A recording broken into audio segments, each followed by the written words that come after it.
தந்தை மகன் தூய ஆவியின் பேராலே ஆமேன். இணைச்சட்ட நூலிலிருந்து வாசகம். அதிகாரம் 20. இறை வார்த்தைகள் 3.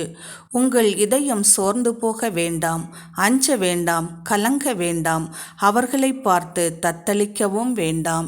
இது ஆண்டவர் வழங்கும் அருள்வாக்கு. இறைவா, உமக்கு நன்றி.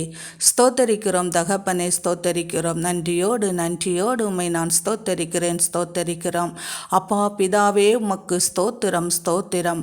ஆண்டவரே, இன்றைய இறை வார்த்தைக்காக உமக்கு ஸ்தோத்திரம். இன்றைய இறை வார்த்தையில் நாங்கள் வாசிக்க கேட்டது போல நாங்கள் எதை பற்றி கவலைப்பட்டு கொண்டிருக்கிறோமோ அவற்றில் மனம் கலங்காமலும் தளராமலும் எஸ்ஸப்பா, நாங்கள் இருக்கக்கூடிய அருளையும் ஆற்றலையும் நீர் இன்று எங்கள் ஒவ்வொருவருக்கும் தருவீராக.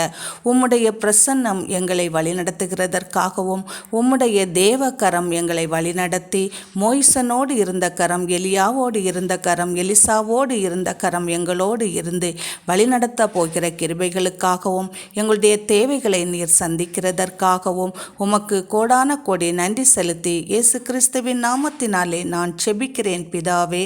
ஆமேன்.